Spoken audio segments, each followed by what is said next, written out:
Hi guys, welcome back to my YouTube channel. This is CA Harshita presenting chapter number 8 of class 11th accounts, which is journal entries. चलिए देखते हैं.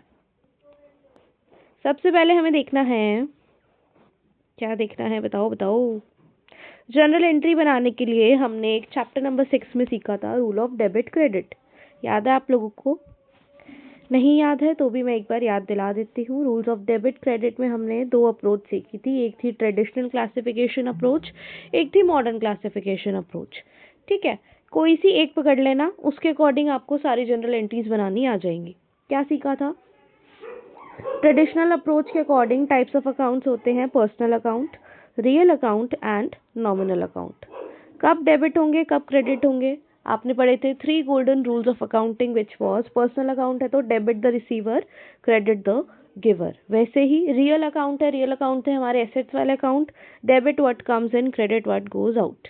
Nominal account में आ गए थे हमारे expenses, losses, income and gains. वहाँ था debit all the income and losses and credit all the income and gains. ये था हमारा ट्रेडिशनल अप्रोच. नेक्स्ट अप्रोच है हमारी मॉडर्न अप्रोच. मैं किस अप्रोच से चलती हूँ? मैं मॉडर्न अप्रोच से चलती हूँ. मॉडर्न अप्रोच में आपके टाइप्स ऑफ अकाउंट होते हैं 5 टाइप्स. पहला था एसेट, लाइबिलिटी, कैपिटल, रेवेन्यू को इनकम अकाउंट भी बोल सकते हैं, और हमारा एक्सपेंस. डेबिट कब होता है, क्रेडिट कब होता है? डेबिट में आपको याद रखना है ए और ई. क्या याद रखोगे? ए और ई. ए और ई इंक्रीज होता है तो डेबिट होता है, ए और ई इंक्रीज होता है तो डेबिट होता है. उसके अलावा जो भी है वो इंक्रीज होने पे क्रेडिट होते हैं. ए से एसेट, ई से एक्सपेंस. एसेट और एक्सपेंस जब इंक्रीज होते हैं तो डेबिट होते हैं, जब डिक्रीज होते हैं तो क्रेडिट होते हैं. वैसे ही हमारी लाइबिलिटी, कैपिटल और रेवेन्यू, ये सब इंक्रीज होते हैं तो क्या होते हैं? क्रेडिट होते हैं, और डिक्रीज होते हैं तो क्या होते हैं? डेबिट होते हैं. ऐसे आपको याद रखना है. अब जनरल एंट्री लिखते कैसे हैं? आपको क्या करना है? ट्रांजैक्शन को समझना है, उसमें देखना है कौन से दो अकाउंट इन्वॉल्व हैं. जैसे हम किस में किया था हमने? अकाउंटिंग इक्वेशन में भी यही किया था. ट्रांजैक्शन को समझो, उसमें दो अकाउंट का पता लगाओ. ठीक है, अब उन दो अकाउंट का आपको नेचर देखना है कि वो एसेट है, एक्सपेंस है, लाइबिलिटी है, कैपिटल है या रिजर्व है. अब आपको सेकेंड स्टेप हो गया, नेचर पता लगा लिया. उसके बाद थर्ड स्टेप में हम देखेंगे इंक्रीज हो रहा है या डिक्रीज हो रहा है, इंक्रीज हो रहा है या डिक्रीज हो रहा है. अब आपको दिख रहा है कि वो एसेट है या एक्सपेंस है और वो इंक्रीज हो रहा है तो क्या होगा? वो अकाउंट डेबिट होगा. ऐसे ही अगर लाइबिलिटी, कैपिटल, रेवेन्यू इंक्रीज हो रहा है तो वो क्या होता है? डेबिट. वो क्या होता है? क्रेडिट होता है. तो ऐसे इस रूल के अकॉर्डिंग आप क्या कर दोगे? जनरल एंट्री बना दोगे. जनरल एंट्री का फॉर्मेट कैसा होता है? ऐसा होता है, देखो कुछ ऐसा. यहाँ पे लिखते हैं अकाउंट डेबिट. ठीक है, यहाँ अकाउंट का नाम आ जाएगा जो अकाउंट डेबिट हो रहा है, और यहाँ आ जाएगा टू अकाउंट. ठीक है, यहाँ अकाउंट का नाम आ जाएगा जो क्रेडिट हो रहा है. ठीक है, आपको डेबिट वाला अकाउंट कैसे दिखाना है? अकाउंट का नाम लिखना है, फिर लिखना है डेबिट, फिर टू लिख के लिख देंगे क्रेडिटेड अकाउंट. ठीक है, एग्जाम्पल क्या है? डेबिट को डीआर से लिखते हैं और क्रेडिट को किससे लिखते हैं? सीआर से लिखते हैं. डेबिट को डीआर से क्यों लिखते हैं? क्योंकि वो आया है लैटिन वर्ड से डेब्री. डेब्री की शॉर्ट फॉर्म बनाई थी डीआर. वैसे ही क्रेडिट कौन से वर्ड से आया है? क्रेडरी. क्रेडरी की शॉर्ट फॉर्म बनाई थी क्रेडिट के लिए सीआर. ठीक है, चलिए देखिए एग्जाम्पल लेते हैं, एक ट्रांजेक्शन लेते हैं. ट्रांजेक्शन है कि Ram introduced capital into business. ठीक है, राम ने कैपिटल को इंट्रोड्यूस किया बिजनेस में. कैश लेके आया है वो 5 लाख रुपीस का. देखो, एक तो कैश आ गया और दूसरा अकाउंट कौन सा हो जाएगा? Capital account. कैश इंक्रीज हो रहा है, कैश आ रहा है तो कैश इंक्रीज हो रहा है. कैश हमारे लिए क्या है? एसेट है. एसेट इंक्रीज होती है तो क्या करते हैं? डेबिट करते हैं. तो यहाँ पर क्या आ जाएगा? यहाँ आ जाएगा कैश. ठीक है, यहाँ क्या आ जाएगा? कैश. और दूसरा अकाउंट कौन सा आया था? Capital account. कैपिटल अकाउंट भी क्या हो रहा है? इंक्रीज हो रहा है, कैपिटल बढ़ रही है. कैपिटल बढ़ रही है तो क्या करते हैं? क्रेडिट करते हैं. तो यहाँ आ जाएगा टू कैपिटल अकाउंट. तो क्या एंट्री बन जाएगी? Cash account debit to capital account. ये होता है जनरल एंट्री लिखने का तरीका. आगे देखिए, जनरल एंट्री का जो रजिस्टर बनता है उसमें 5 कॉलम बनते हैं. पहला कॉलम होता है डेट का, सेकेंड कॉलम होता है पर्टिकुलर्स का, थर्ड कॉलम होता है लेजर फोलियो का, उसके बाद है डेबिट, उसके बाद है क्रेडिट. जो भी अमाउंट डेबिट हो रहा है वो आप लिखोगे डेबिट कॉलम में, जो भी अमाउंट क्रेडिट हो रहा है वो आप कहाँ लिखोगे, क्रेडिट कॉलम में। ठीक है, यहाँ पे मैंने आपको बताया है जो अकाउंट डेबिट हो रहा है वो ऊपर आता है, उसके आगे लिखते हैं हम DR। उसके बाद जो अकाउंट क्रेडिट हो रहा है उसको लिखते हैं हम टू दैट अकाउंट का नाम। ठीक है, तो ये हो जाता है तरीका जर्नल एंट्री को बनाने का। आपको जो भी जर्नल एंट्री का क्वेश्चन आएगा उसमें आपको 8-10 ट्रांजेक्शन गिवन होंगी। उन 8-10 ट्रांजेक्शन के लिए आप सबसे पहले क्या कर लोगे, ये फॉर्मेट बना लोगे 5, जिसमें क्या होंगे, कॉलम्स होंगे। और आपको ट्रांजेक्शन के साथ हमेशा डेट ऑफ ट्रांजेक्शन गिवन होती है कि 1 अप्रैल को ये हुआ, 4 अप्रैल को ये हुआ। तो आप सबसे पहले लिख लोगे डेट, उसके बाद आप पता लगा लोगे कौन सा अकाउंट डेबिट हो रहा है, कौन सा क्रेडिट हो रहा है, और जो डेबिट हो रहा है वो कितने अमाउंट से डेबिट हो रहा है, जो क्रेडिट हो रहा है वो कितने अमाउंट से क्रेडिट हो रहा है। ये तरीका है अकाउंटिंग करने का। ऐसे आप क्या करोगे, नेक्स्ट एंट्री लिखोगे, फिर नेक्स्ट एंट्री, फिर नेक्स्ट एंट्री। चलिए आगे देखते हैं। अब हम करने वाले हैं टॉप 30 जनरल एंट्रीज जो आपकी एग्जाम्स में आ सकती हैं। ठीक है, तो सबसे पहली होती है, बिजनेस शुरू होता है तो क्या होता है, इंट्रोडक्शन ऑफ कैपिटल। हमने देखा था मिस्टर ए चाय वाला में लेकर आए थे, कैश लेके आए, बैंक लेकर आए, और हमारा मान लो फर्नीचर लेकर आए, 2 चेयर्स लेकर आए। तो ये होता है कैपिटल इंट्रोडक्शन। जब भी ओनर ऑफ द बिजनेस क्या करता है, बिजनेस में पैसा लगाता है या फिर कोई एसेट लेके आता है। ठीक है, Ram started business introducing capital of 1 lakh in cash. ठीक है, अब यहाँ पे 2 अकाउंट्स कौन से हैं, एक कैपिटल अकाउंट है, एक कैश अकाउंट है। नेचर ऑफ अकाउंट क्या है, कैपिटल अकाउंट का नेचर क्या है, कैपिटल अकाउंट है। कैश अकाउंट क्या है, हमारे लिए एसेट है। अब देखिए कैपिटल भी क्या हो रहा है, इंक्रीज हो रहा है, और हमारा कैश भी क्या हो रहा है, इंक्रीज हो रहा है। लेकिन एसेट इंक्रीज होता है तो क्या करते हैं, डेबिट करते हैं। कैपिटल इंक्रीज होता है तो क्या करते हैं, क्रेडिट करते हैं। तो जनरल एंट्री क्या बनेगी हमारी, पहले देखिए डेबिट कौन सा हो रहा है, एसेट अकाउंट हो रहा है, एसेट का नाम क्या है, कैश। तो लिखेंगे cash account debit, asset account debit नहीं लिखना, कैश अकाउंट डेबिट टू जो भी अकाउंट आपका क्रेडिट हो रहा है, क्रेडिट हो रहा है हमारा कैपिटल अकाउंट, तो लिखेंगे टू कैपिटल अकाउंट। ऐसे ये टेबल बनी हुई है मान लो, तो डेबिट वाले कॉलम में लिखोगे आप 1 लाख रुपीज़ कैश के आगे, कैपिटल अकाउंट में आप क्रेडिट वाले कॉलम में लिखोगे 1 लाख रुपीज़ की कैपिटल इंक्रीज हो गई। उसके बाद देखिए एंट्री 2 क्या है हमारी, राम फर्नीचर लेकर आया बिजनेस में वर्थ 2 लाख रुपीज़। अब वो कैश नहीं लेके आया, वो बिजनेस में लेके आया फर्नीचर। तो आप क्या करोगे, 2 अकाउंट्स हैं, एक फर्नीचर अकाउंट हो गया और दूसरा क्या हो जाएगा, ओनर कुछ भी लेके आता है तो तब आता है कैपिटल अकाउंट। नेचर हो जाएगा, फर्नीचर हमारे लिए एसेट है, कैपिटल अकाउंट हमारे लिए कैपिटल है। अब एसेट आया है तो एसेट क्या हो रहा है, इंक्रीज हो रहा है। कैपिटल अकाउंट भी क्या हो रहा है, इंक्रीज हो रहा है। एसेट जब भी इंक्रीज होता है तो क्या करते हैं, डेबिट करते हैं। कैपिटल जब भी इंक्रीज होता है तो क्या करते हैं, क्रेडिट करते हैं। तो ट्रांजैक्शन बन जाएगी हमारी फर्नीचर अकाउंट डेबिट 2 लाख रुपए का टू कैपिटल अकाउंट। जो क्रेडिट हो रहा है वो ऐसे लिखते हैं 2 करके, वो भी कितना है, 2 लाख रुपीज़ का। ठीक है, इसके बाद एक और देखो, थर्ड एंट्री है हमारी जो इम्पोर्टेंट है, परचेज गुड्स फॉर कैश 15,000। 15,000 का आप गुड्स खरीदाए। जब भी गुड्स खरीद के आते हैं उसको बोला जाता है परचेजेस अकाउंट।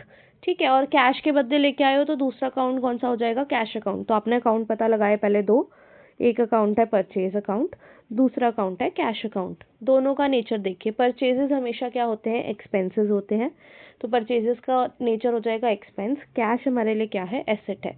आप गुड्स परचेज करके आए हो तो परचेजेस क्या हुई हैं, इनकर हुई हैं, इंक्रीज हुई हैं। ठीक है, और आपने कैश में पेमेंट करी तो कैश बिजनेस से चला गया, बिजनेस से जा रहा है मतलब डिक्रीज हो रहा है, डिक्रीज हो रहा है। अब देखिए एक्सपेंस जब भी इंक्रीज होता है तो क्या होता है, डेबिट होता है। एसेट जब भी डिक्रीज होता है तो वो क्या होता है, क्रेडिट होता है।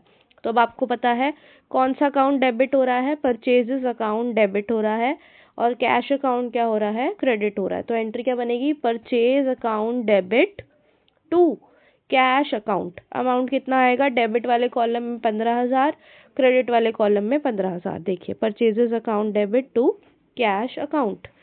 अच्छा, ये जो हम ऐसे लिख रहे हैं अकाउंट, ये अकाउंट लिखने का तरीका होता है। ठीक है, आगे देखिए शॉर्ट फॉर्म समझ लो। नेक्स्ट एंट्री है हमारी, एक मिनट, नेक्स्ट एंट्री है हमारी purchases, purchase goods for 20,000 from Radha. अब पहले जो हमने पढ़ी वो कैश में पेमेंट थी। अब यहाँ पे कहीं नहीं लिखा कि आपने कैश पे किया, तो मतलब क्या है, आप उधार पर परचेज करके आए हो, क्रेडिट परचेजेस हैं।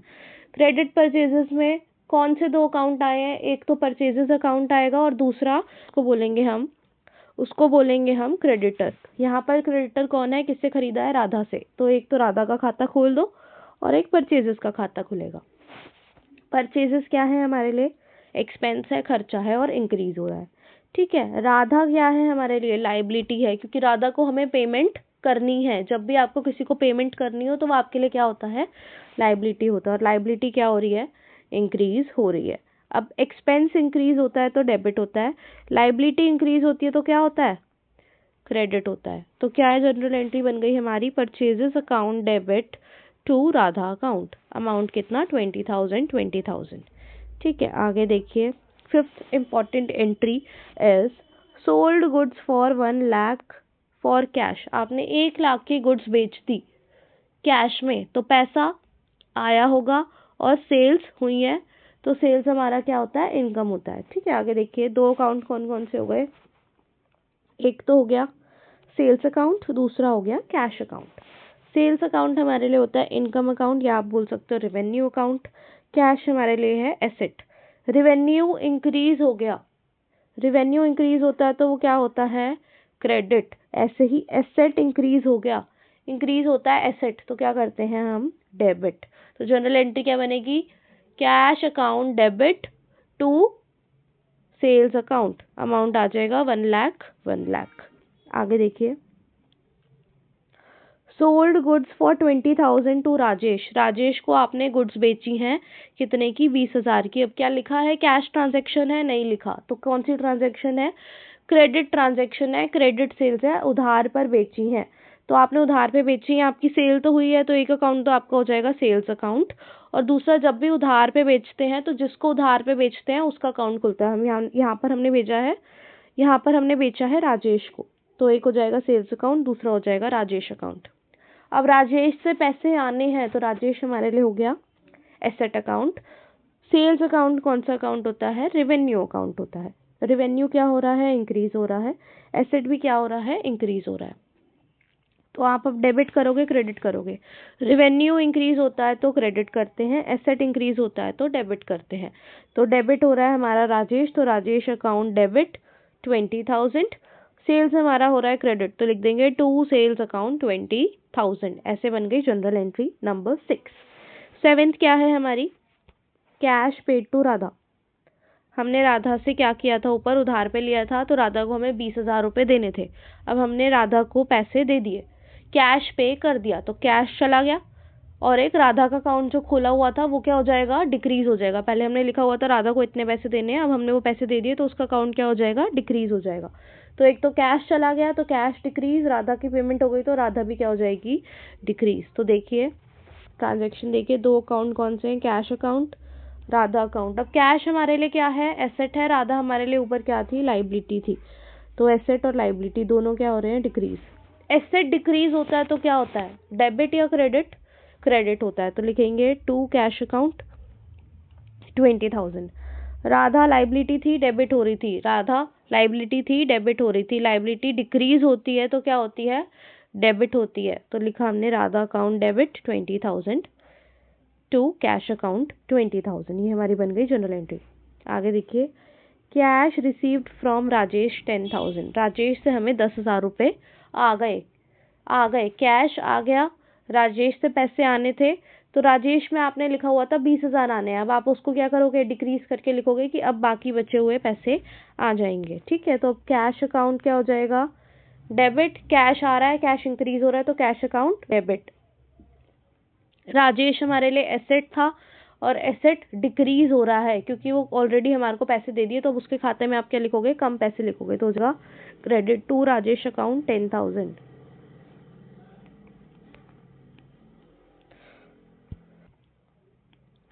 उसके बाद आती है हमारी एंट्री नंबर 9। एंट्री नंबर 9 कह रही है राजेश रिटर्न्ड गुड्स वर्थ 10,000। इसको बोलेंगे सेल्स रिटर्न। राजेश ने हमसे कुछ गुड्स खरीदी थी, उसने क्या किया, 10,000 की गुड्स वापस भेज दी। आपके पास गुड्स वापस आ गई तो इसे बोलते हैं सेल्स रिटर्न, और सेल्स रिटर्न अकाउंट हमेशा क्या होता है, डेबिट होता है। और किसने दिया आपको, राजेश ने दिया है। तो एक अकाउंट हो गया सेल्स रिटर्न अकाउंट, दूसरा हो गया राजेश अकाउंट। राजेश से आपको पैसे आने थे, अब उसने गुड्स वापसी कर दी, तो क्या वो पैसे देगा, नहीं देगा, जिसकी वजह से उसका अकाउंट क्या होगा, कम होगा। तो राजेश का अकाउंट होएगा कम।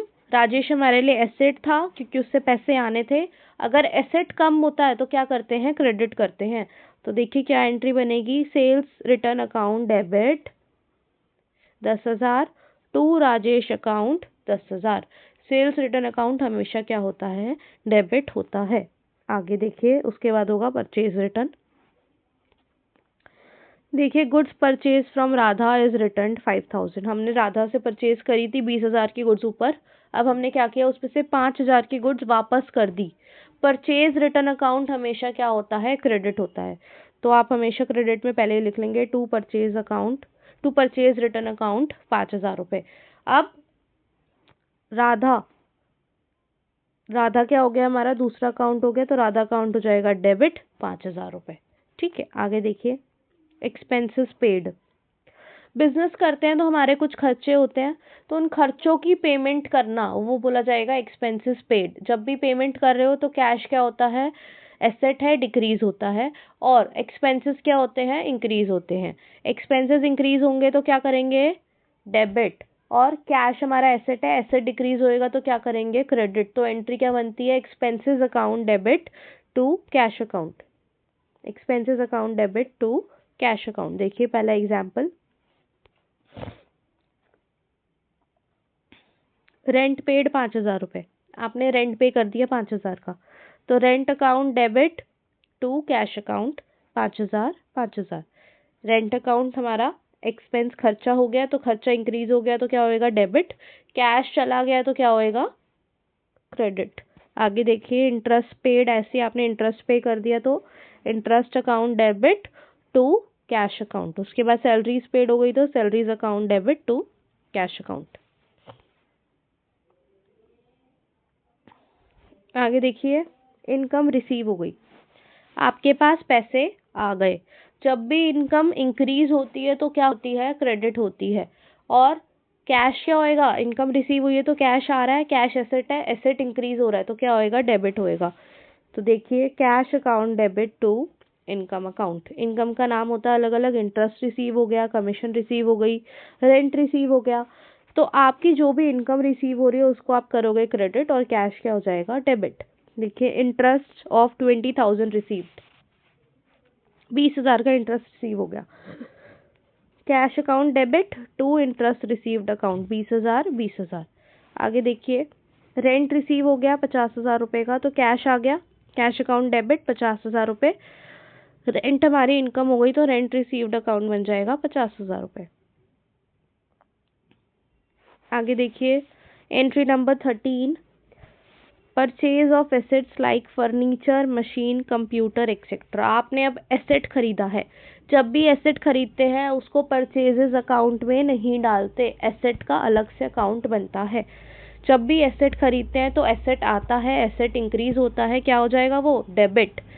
ठीक है, एसेट अकाउंट डेबिट। और अगर आपने पेमेंट कर दी तो आप लिखोगे टू कैश अकाउंट, कैश चला गया, एसेट चला गया, एसेट डिक्रीज हो रहा है तो क्या होएगा, क्रेडिट। और अगर आपने उधार पर लिया है तो आप उस बंदे का अकाउंट खोल दोगे, उसको बोलते हैं जिससे हम एसेट खरीदते हैं, वेंडर।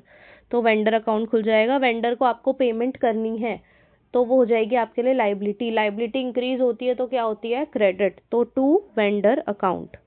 तो एंट्री बन जाती है asset account debit to cash account, अगर कैश पे कर दिया। अगर कैश पे नहीं करा तो हम क्या करेंगे, टू वेंडर अकाउंट। आगे देखिए एग्जाम्पल, मशीन खरीद के आए हैं 20,000 रुपये की, परचेज फॉर कैश, कैश में ले आए तो मशीनरी आ गई और कैश चला गया, machinery increase, cash decrease. Machine भी हमारे लिए एसेट है, कैश भी हमारे लिए एसेट है। मशीन इंक्रीज हो रही है तो क्या होएगा, मशीन डेबिट, और कैश जा रहा है, कैश डिक्रीज हो रहा है तो कैश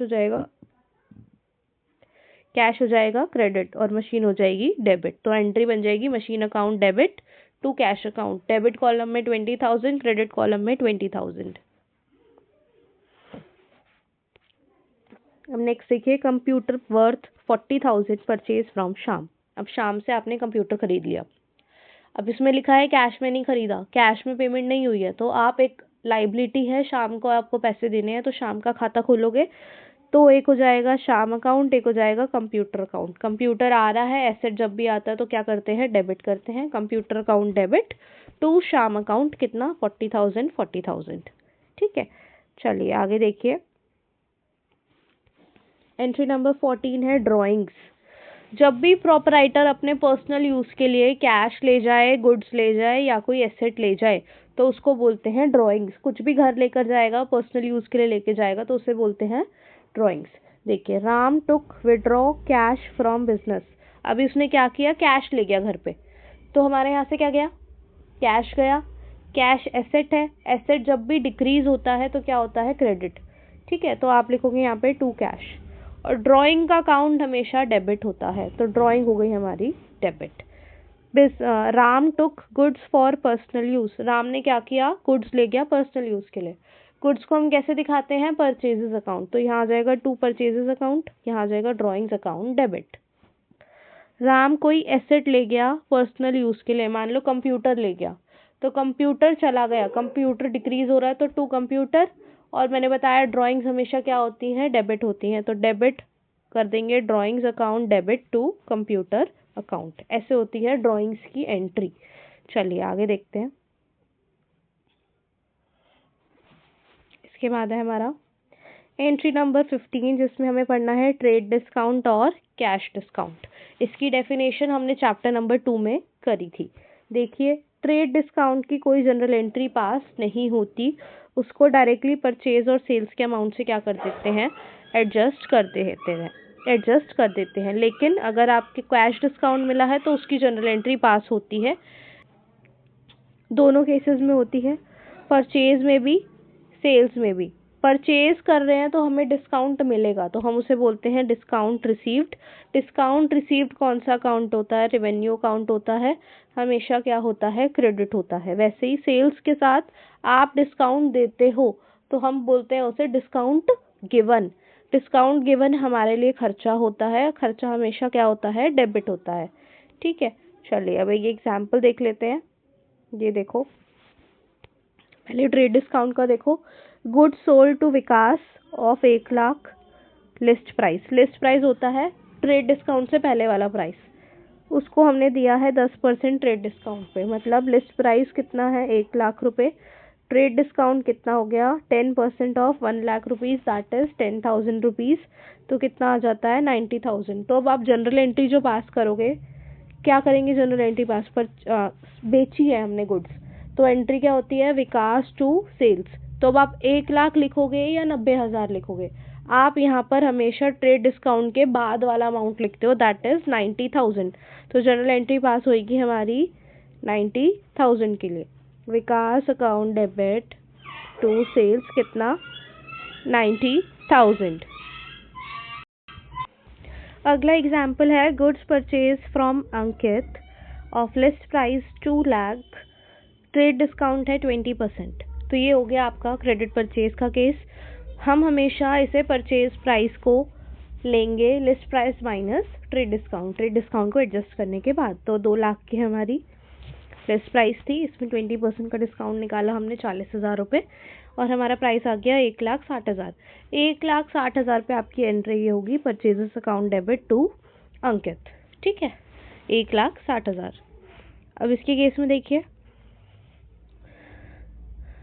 जब भी आपको कैश डिस्काउंट रिसीव होता है, कैश डिस्काउंट रिसीव हो रहा है मतलब आपको डिस्काउंट रिसीव हो रहा है, आप पेमेंट कर रहे हो।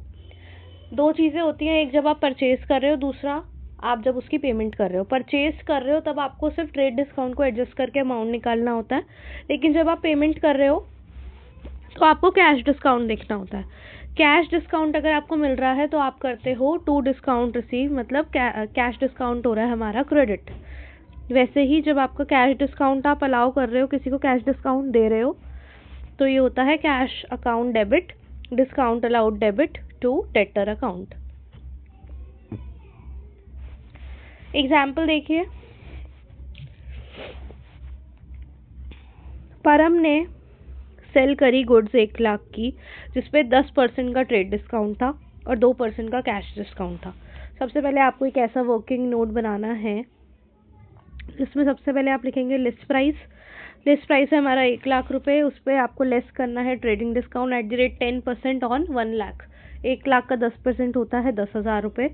फिर माइनस करने के बाद आपकी आ जाती है सेल वैल्यू, कितनी हो गई 90,000 की। तो आप 90,000 पे क्या कर लोगे, एक एंट्री पास कर लोगे, Param account debit to sales account, कितना 90,000। पहली चीज़ ये हो गई। अब जब आती है बारी पेमेंट की, अगर आपने टाइम से पेमेंट कर दी तो आपको मिलता है कैश डिस्काउंट। तो यहाँ आप लेस करोगे कैश डिस्काउंट, कितना कैश डिस्काउंट है 2% का। तो 1,00,000 का 2% नहीं निकालना, 1,00,000 का 2% नहीं निकालना, आप किसका निकालोगे 2%, सेल वैल्यू का। तो 90,000 का आपने निकाला 2%, कितना आ गया 1,800 माइनस कर दिए। तो अब हमें अमाउंट कितना रिसीव होगा 88,200 आफ्टर कैश डिस्काउंट।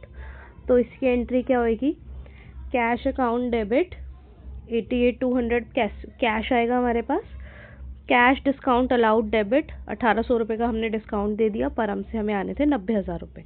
90 की जगह आए कितने 88,200, बाकी क्या हो गया हमने डिस्काउंट अलाउ कर दिया। ये होता है तरीका जब आप सेल्स कर रहे हो।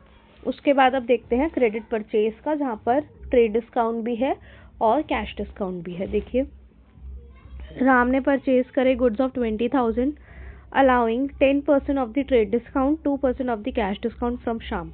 अब राम ने परचेज की है 20,000 रुपये की, जिसपे था 10% का ट्रेड डिस्काउंट, और अगर आप टाइम से पेमेंट कर दोगे तो आपको 2% का कैश डिस्काउंट मिल जाएगा पेमेंट के टाइम पर। देखिए, लिस्ट प्राइस है 20,000, लेस करो ट्रेड डिस्काउंट 2,000 का हो गया, कितना आ गया परचेज वैल्यू 18,000। जो परचेज की एंट्री होगी वो 18,000 पे होगी। तो purchase account debit to Shyam कितना कर दोगे 18,000 रुपये। अब जब पेमेंट की बारी आ रही है, अगर आपने पेमेंट को टाइम पर कर दिया है तो आपको मिलेगा कैश डिस्काउंट, कितना 2%। 2% किसका निकालोगे 18,000 का, ना कि लिस्ट प्राइस का। परचेज वैल्यू का निकालेंगे 2%, कितना आ जाएगा 360। इसको लेस करो, बाकी अमाउंट क्या हो जाएगा आपको पे करना पड़ेगा। ये हो गया आपका कैश डिस्काउंट रिसीव्ड। तो जब आप पेमेंट कर रहे हो तो पैसा जा रहा है टू कैश, कितना पे करेंगे इतना करेंगे, हमें डिस्काउंट मिल गया, डिस्काउंट हमारे लिए इनकम है, तो इसको भी क्या कर देंगे क्रेडिट कर देंगे। शाम को हमें देने कितने थे एक्चुअल में 18,000 रुपये, दिए कितने 17,640 और 360 हो गया हमारा डिस्काउंट रिसीव्ड। आगे देखिए, रिबेट। सेल वैल्यू में या परचेज वैल्यू में कोई भी रिडक्शन हो रहा है जो कि रीज़न पेमेंट नहीं है, और जो रीज़न ट्रेड डिस्काउंट का होता है क्वांटिटी और अमाउंट वो नहीं है, उसके अलावा कोई भी रीज़न है जिसकी वजह से सेल वैल्यू में क्या हो रहा है रिडक्शन हो रहा है, उसको बोलते हैं हम रिबेट। ये हमने चैप्टर नंबर 2 में भी डिस्कस किया था। तो रिबेट की एंट्री कैसे होती है, रिबेट अलाउड हमारे लिए हमेशा खर्चा होता है, रिबेट अलाउड डेबिट टू जिसको भी हमने गुड्स बेची हैं। देखो, रिबेट रिसीव्ड हमारे लिए इनकम होती है, Param account debit to rebate received. हमेशा रिबेट कब मिलता है, हमें बाद में मिलता है। पहले हम सेल या परचेज कर देते हैं, उसके बाद रिबेट मिलता है। देखो, आपने किसी को सेल कर दिया और उसकी गुड्स खराब निकल आई, कुछ डिफेक्टेड पीस था, तो वो आपके पास आया कि भाई तूने तो गुड्स खराब दे दी, तो हम कहते हैं चल भाई कोई नहीं, तू रिबेट ले ले। रिबेट ले ले मतलब जितनी पैसे तुझे देने थे अब तो उससे कुछ पैसे कम दे दियो, हम तुझे डिस्काउंट दे रहे हैं। उस वाले डिस्काउंट को क्या बोलते हैं, रिबेट बोलते हैं। ठीक है, तो रिबेट अलाउड हमारे लिए हो गया खर्चा, परम के लिए क्या हो गया, उसका अकाउंट में से हमने माइनस कर दिए 5,000 रुपये। वैसे ही रिबेट रिसीव्ड हमारे लिए इनकम हो जाती है, सामने वाले के लिए क्या हो जाएगा, खर्चा हो जाएगा। आगे देखिए entry number 17, bad debt account. ये आधे से ज़्यादा लोगों को समझ ही नहीं आती। बैड डेट क्या होता है, पैसे डूब गए, डेटर्स जो बैड हो गए, या तो वो कम्प्लीटली बैड हो जाएंगे या फिर वो पार्शली बैड हो जाएंगे, या तो पूरे के पूरे पैसे डूब जाएंगे या पार्शली डूब जाएंगे। जितने पैसे डूब गए उसको बोलते हैं बैड डेट अकाउंट। तो बैड डेट अकाउंट अगर कम्प्लीटली डूब गए तो बैड डेट अकाउंट डेबिट आप एक्सपेंस बुक करोगे to debtor account. Bad debt जब भी बुक करते हैं तो डेटर्स हमारे क्या हो जाते हैं, कम हो जाते हैं, और एसेट कम होता है तो क्या करते हैं, क्रेडिट। तो क्या एंट्री बनती है, bad debt debit to debtor account. अगर कुछ पैसे आ गए तो कैश अकाउंट डेबिट, जितने डूब गए bad debt account debit to debtor account, ये होता है पार्शियल के केस में। आगे देखिए एग्जाम्पल, 5,000 ड्यू थे रमेश से 5,000 रुपये आने थे, पूरे के पूरे क्या हो गए, इररिकवरेबल, मतलब अब ये पैसे नहीं मिलेंगे। जब पैसे नहीं मिलते तो बैड डेट एक्सपेंस होता है, बैड डेट एक्सपेंस हो रहा है तो डेबिट होगा, तो बैड डेट डेबिट करा 5,000 से, रमेश का अकाउंट क्या कर देंगे, डिक्रीज कर देंगे कि अब रमेश से हमें 5,000 रुपये नहीं आएंगे। ठीक है, तो हो जाएगा bad debt account debit to Ramesh account 5,000।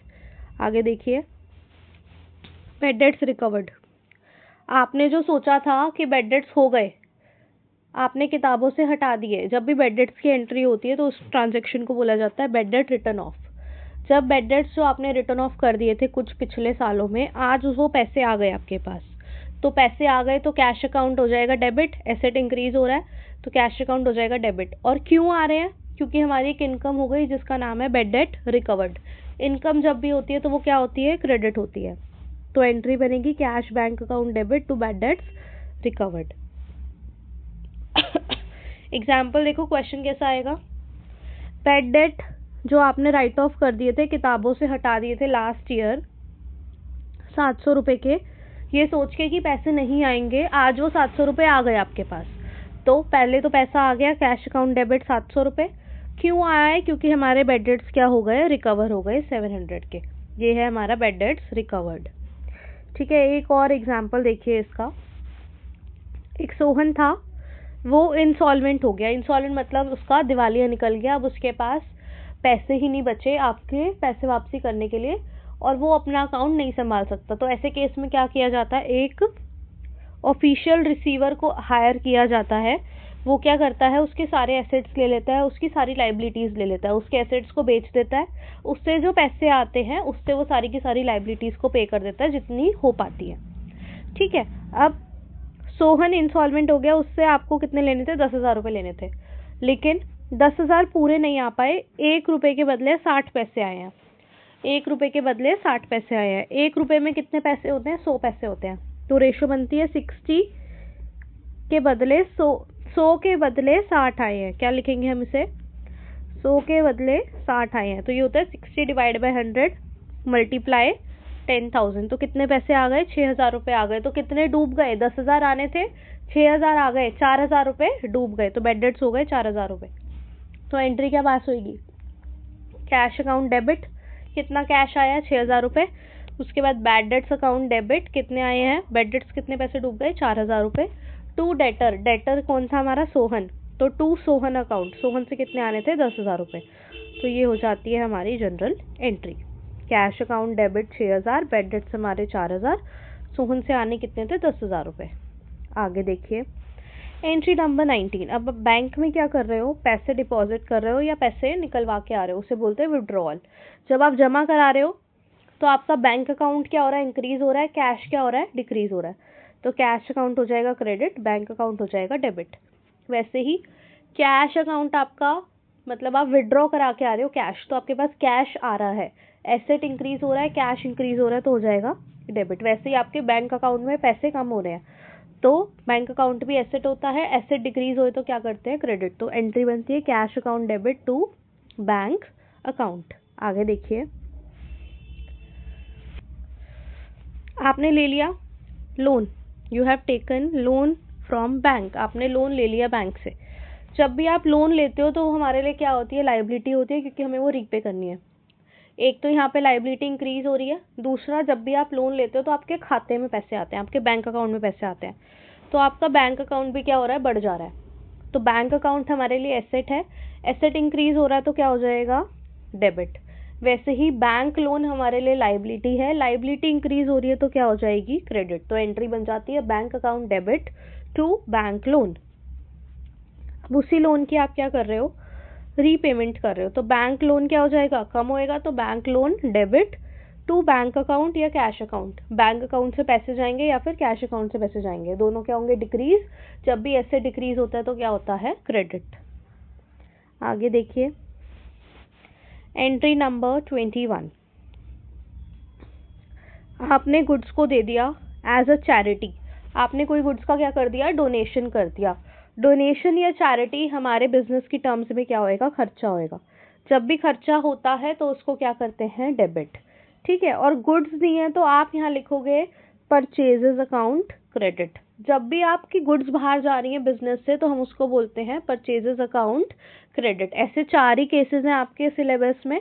पहला जब आप सैंपल दे रहे हो, दूसरा जब आप गुड्स को दे रहे हो चैरिटी के लिए, या आप गुड्स दे रहे हो, ड्राइंग्स हो गई, घर ले गया प्रॉपराइटर पर्सनल यूज के लिए, या फिर चोरी हो गई, या फिर उसे आग लग गई। ठीक है, ये 4 केसेस हैं जिसमें परचेजेस क्या होंगे, क्रेडिट होंगे। अब देखिए सैंपल, आपने गुड्स दे दिए सैंपल के लिए। सैंपल कौन सा एक्सपेंस होता है, एडवर्टाइजमेंट एक्सपेंस होता है, तो आप करोगे सैंपल डेबिट या फिर advertisement expense debit to purchases. उसके बाद देखिए loss of stock by theft और फायर। आपके स्टॉक में क्या लग गया, आग लग गई या फिर चोरी हो गया, तो यहाँ पर हम लॉस को बुक करते हैं, loss of stock by theft और fire etcetera debit to purchases account credit. मतलब स्टॉक कम हो गया, दूसरा हमारा खर्चा हो गया, लॉस हो गया, तो लॉस और खर्चे हमेशा क्या होते हैं, डेबिट होते हैं। अब देखिए इस थर्ड वाले केस में कहानी आगे भी बढ़ सकती है। आपने कुछ गुड्स को क्या कराया हुआ था, इंश्योरेंस कराया हुआ था, तो अब लॉस किसका है, आपका है या इंश्योरेंस कंपनी का है, इंश्योरेंस कंपनी का है। आपको तो इंश्योरेंस कंपनी से क्या मिल जाएगा, इंश्योरेंस क्लेम। आपके लिए इंश्योरेंस कंपनी से पैसा आएगा तो इंश्योरेंस कंपनी आपके लिए हो जाती है एसेट, और जो आपने लॉस बुक करा था वो क्या कर दोगे आप, रिवर्स। जब लॉस बुक करते हैं तो हम क्या करते हैं, डेबिट। जब लॉस बाहर दे रहे हैं, हमें नहीं है, हमारा नहीं है, तो हम क्या कर देंगे, क्रेडिट। तो देखिए इंश्योरेंस कंपनी से पैसा आना है तो वो हमारे लिए हो गया एसेट, एसेट इंक्रीज हो रहा है तो कर दिया डेबिट, और लॉस हो गया डिक्रीज, तो जब भी लॉस डिक्रीज होता है तो क्या कर देते हैं, क्रेडिट। तो हो जाएगा insurance company debit to loss of stock by theft and fire. ठीक है, अब देखो 2 केसेस हैं। मान लो आपकी 1000 रुपए की गुड्स थी,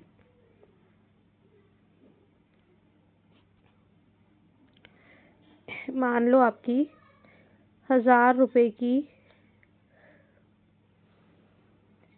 गुड्स थी।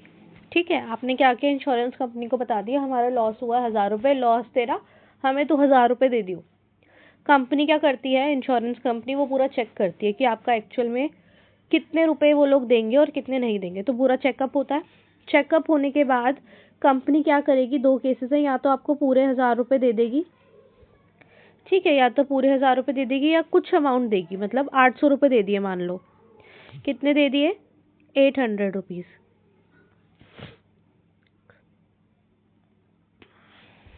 आपको यहाँ मिल गए 800 रुपीज। 2 केसेस हो गए। जब आपको पूरे के पूरे पैसे मिल जाते हैं तो आप क्या करोगे, बैंक अकाउंट डेबिट या कैश अकाउंट डेबिट, कैश आ गया, और इंश्योरेंस कंपनी का जो एसेट दिखाया था वो अब क्या कर दोगे, डिक्रीज कर दोगे, तो वो क्या हो जाएगा, क्रेडिट। तो एंट्री हो जाएगी bank account debit to insurance company, यहाँ लिख देंगे 1000 रुपये और यहाँ लिख देंगे 1000 रुपये। ठीक है, जब हमारा केस है कि हमारे को पूरे पैसे नहीं मिले, पहले तो जितने मिल गए उसको कर देंगे बैंक अकाउंट या cash account debit. Cash account debit हो गया हमारा, कितने से, 800 रुपये हमें मिल गए। उसके बाद कितने लेने थे हमें इंश्योरेंस कंपनी से, 1000 रुपये, तो वो तो कर देंगे पूरा का पूरा क्रेडिट, कि इंश्योरेंस कंपनी से 1000 रुपये लेने थे, वो हमने कर दिया डिक्रीज, 800 रुपये आ गए। बाकी जो नहीं आए वो हमारा क्या हो जाता है, loss of stock by theft और फायर। ये 200 रुपये हमारा एक्चुअल में क्या हो गया, लॉस हो गया। 1000 रुपये की गुड्स पे आग लगी थी, ठीक है, 1000 रुपये पूरे के पूरे क्या आते हैं हमारे, इंश्योर्ड गुड्स थी, तो हमने एंट्री पास कर दी, insurance company debit to loss by theft और फायर। फिर हमें 2 केसेस होते हैं, या तो पूरे पैसे आ जाते हैं या फिर हमें थोड़े पैसे आते हैं।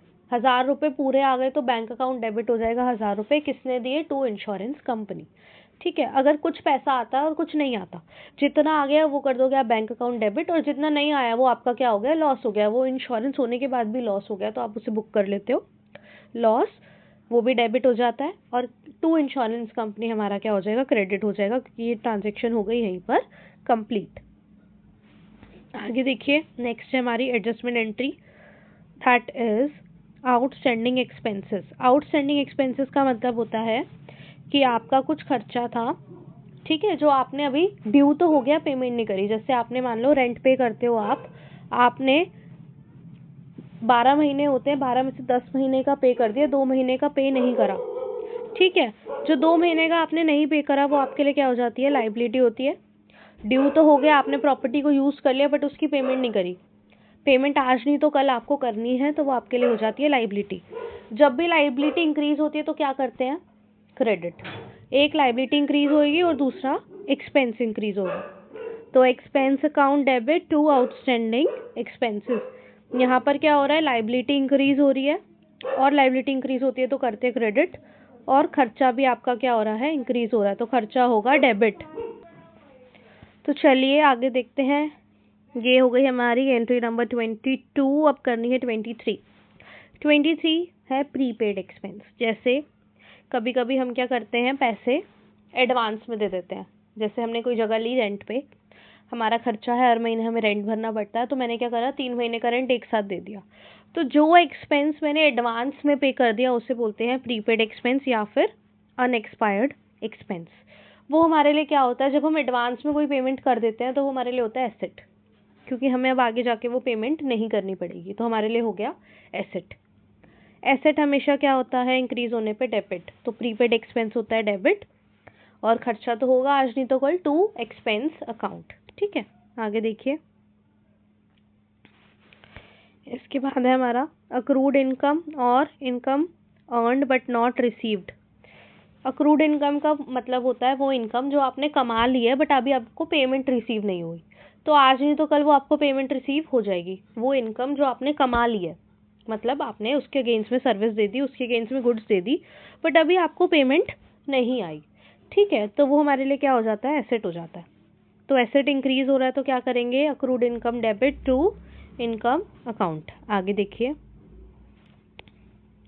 इनकम रिसीव्ड इन एडवांस और अनअर्न्ड इनकम।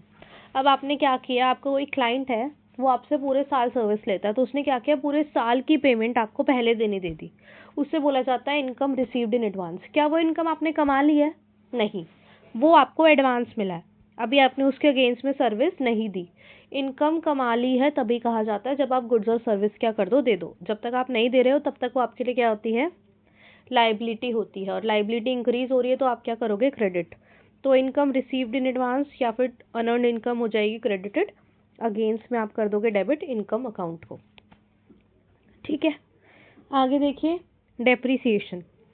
डेप्रिसिएशन क्या होता है, खर्चा होता है। डेप्रिसिएशन का मीनिंग क्या होता है, आपका एसेट, आप कोई भी खरीद के आए हो, उसकी कुछ यूजफुल लाइफ होती है। मान लो आप कार खरीद के आए और आपकी कार 10 साल चलेगी, ठीक है, तो आपको उसकी कार की वैल्यू को उस 10 साल में क्या करना होता है, डिवाइड करना होता है। उस डिवीजन वाले अमाउंट को क्या कहते हैं, डेप्रिसिएशन। हर साल जितनी कार यूज होती जाएगी उतना हम क्या करेंगे, डेप्रिसिएशन बुक करते जाएंगे। डेप्रिसिएशन क्या होता है, खर्चा होता है, और एसेट की वैल्यू क्या होती जाती है, यूज होते होते धीरे धीरे कम होती जाती है। तो डेप्रिसिएशन अकाउंट आप कर दोगे, एक्सपेंस बुक करना है तो हो जाएगा डेबिट, और एसेट की वैल्यू क्या होती है, कम होती है, तो हो जाएगा एसेट अकाउंट क्रेडिटेड, क्योंकि एसेट डिक्रीज होता है तो क्या करते हैं, क्रेडिट। तो एंट्री हो जाएगी depreciation account debit to asset account. आगे देखिए, interest on capital. Interest on capital भी हमारे लिए क्या होता है, खर्चा होता है। खर्चा क्या करते हैं, डेबिट करते हैं। और दूसरा इम्पैक्ट इसका आता है कैपिटल अकाउंट में।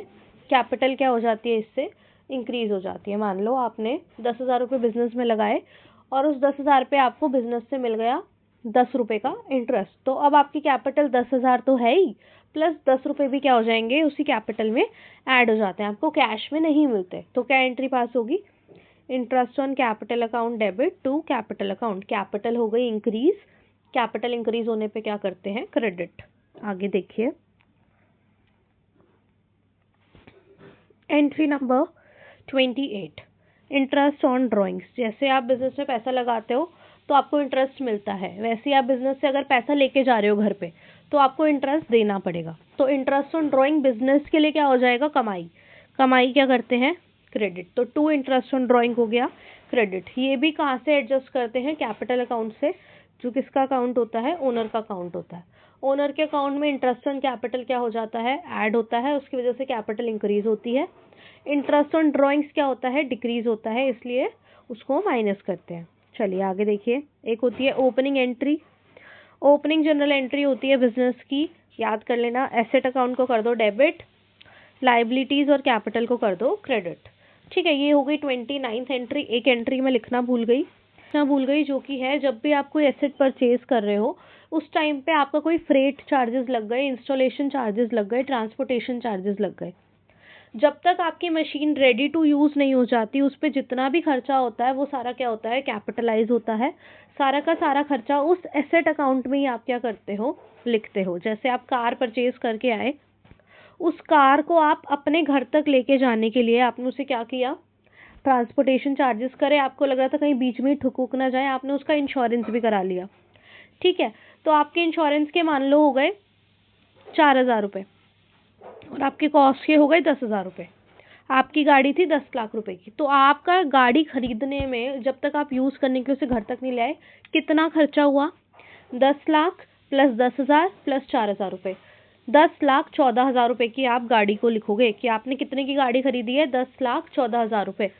और जो आपने ये खर्चा किया है बाद में उसकी एंट्री आप क्या पास करोगे, फ्रेट चार्जेस टू बैंक, ऐसे पेमेंट करोगे? नहीं, उसकी पेमेंट होती है car account debit to bank. जो भी एसेट खरीद के आए हो उसी अकाउंट में उसका खर्चा डालते हैं। ये हमारी हो गई last entry and I think this is done for today. I see you tomorrow with another video. Till then bye, take care, पढ़ते रहो, खूब आगे बढ़ो, बाय बाय।